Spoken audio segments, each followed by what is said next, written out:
Hello po mga kapatuts, welcome back to my channel. For today's video po, ayan na, nandito na naman po tayo sa ating little garden. So for today's video, magtataniman tayo ng sitaw. So, ayan, nag-okay na tayo, hindi ko na naman na-video as usual. Dahil pag maghahukay ka at may hawak kang cellphone, mahirap. So ayan, ang gawin natin dito, lagyan natin ng kaunting ng abono sa ilalim, tapos tabunan natin. Ayan, para yung pinakang ano nya may pataba ka agad. Ganito kasi nakita ko sa do sa channel na pinapanood ko. Shout out kay Dix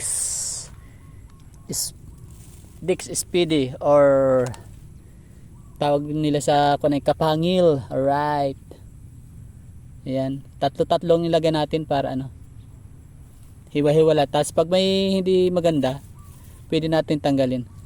Ayan, tatabunan na natin. Sama na natin yung damo para mag-serving fertilizer na rin yan. Tama ba? Baka hindi makalabas yung, tanggalin na muna natin. Ayan. So ayan, nakaisa na tayo. 8 butas pa lang naman ito nagagawa ko. Kahit hindi ko pa siya nagagamasan, ay tinamnan ko na para habang nagkakon tayo, nagagamas tayo,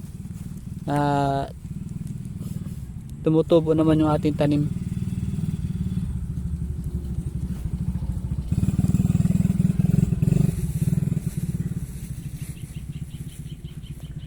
Lagyan natin abono.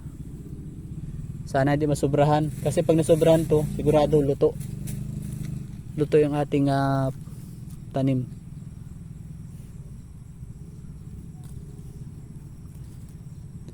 Dito ko nilagay sa lugar na to kasi medyo mataas na lugar siya. Ang sitaw ay parang 3 months yata bago mag-ani, bago makakuha ng bunga. Ayan.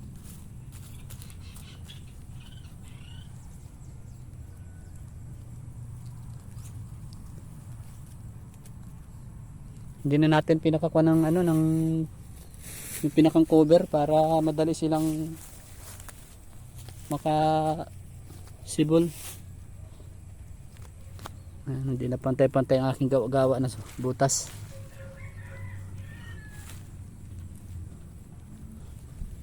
Bahala na yan si Batman.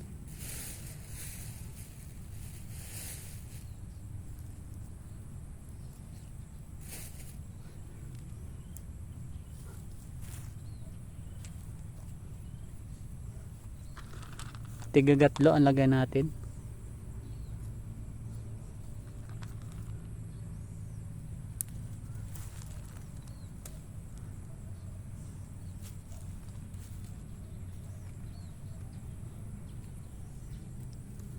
So ayan. So ipopost ko muna mga kapatods para hindi masyadong humabang ang video. I-update ko na lang kayo pagtapos na. Alright. So dito na tayo sa pang-lima natin butas.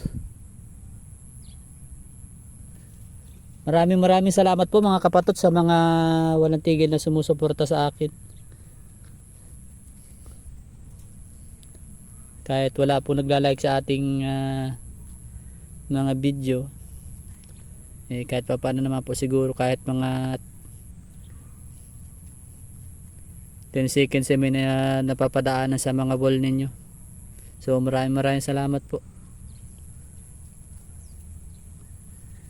Ayan.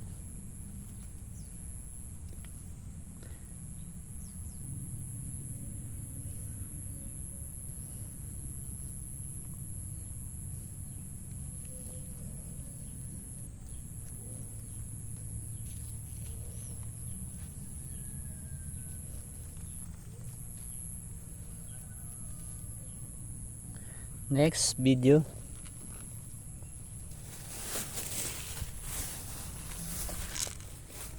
Yan, 3 butas na lang po.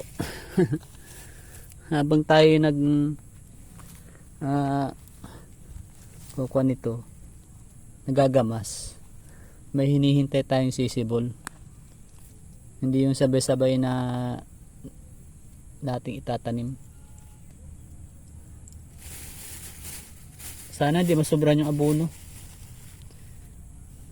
Napanood ko lang naman ito eh. Bago sila maglagay ng buto, nilalagyan nila sa ilalim.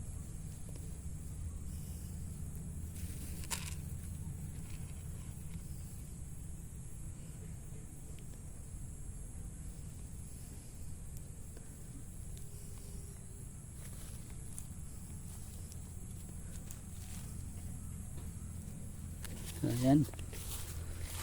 Dalawa na lang.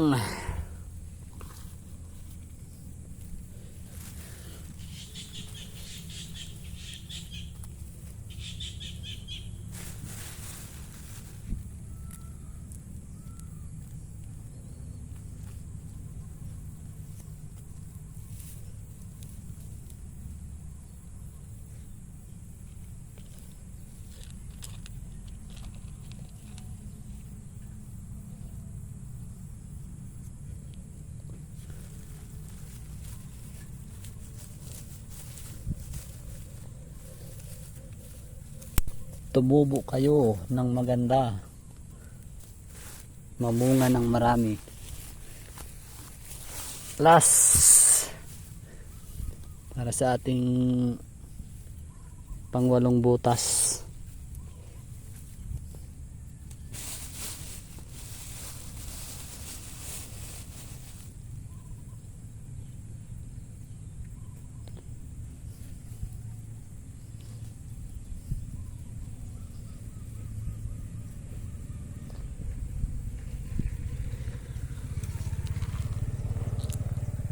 Lagay na natin yung 4 na kwan, 4 na butil.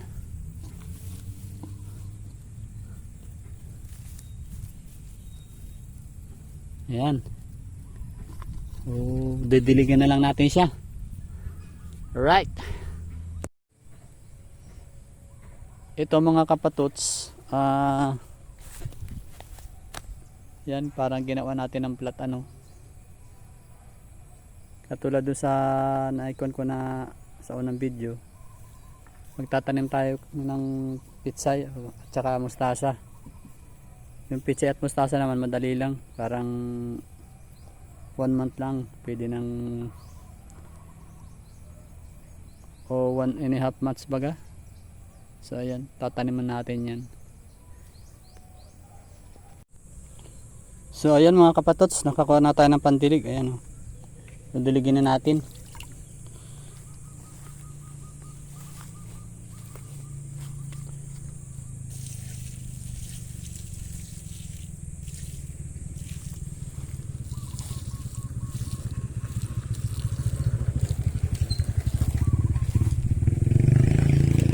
Bali konti-konti lang yung dilikot, baka magkuhan yung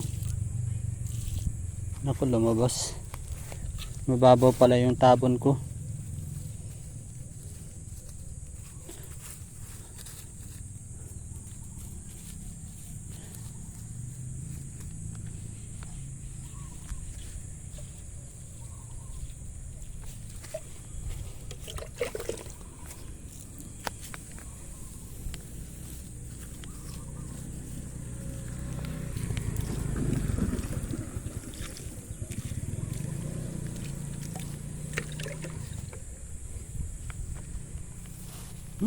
Ang pangit ng kan.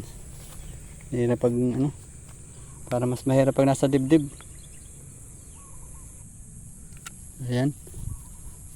Dagdagan natin na ng kan at nalabas yung nalabas yung binhi pag pag mababaw.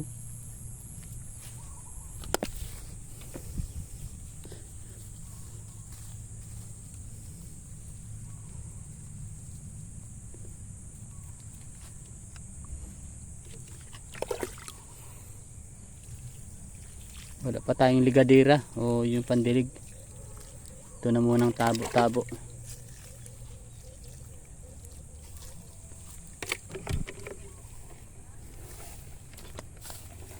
Basa-basa pa naman yung lupa. Kahit kaunting dilig lang.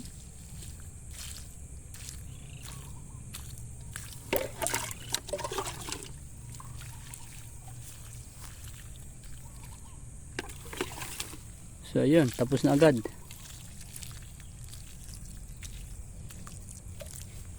Ang tirang tubig, dilignan natin doon sa mga ano, sa mga pa natin gabi. Hindi ipagdidilig ngayon, mainit na. Mainit na.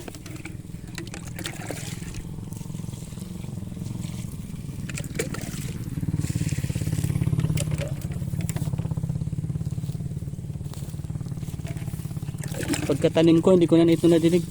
Ano?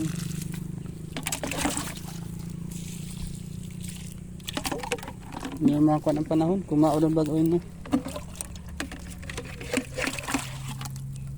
Ito yung tuyo.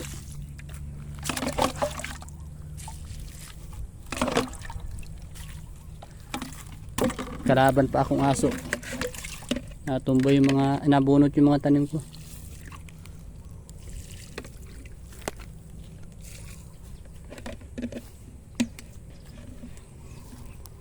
Bukas ko na lang ulit adaligin mga kapatots. Init na. So hanggang dito na lang muna yung ating video. Maraming salamat po sa inyong lahat. Sa mga hindi po nakasubscribe, please subscribe. Dagdagan nyo ng pang aking subscriber at tumako na sa 3,540. Tulungan nyo naman po. Kahit pa paano. So maraming salamat po mga kapatots. Ingat kayo palagi. Bye bye.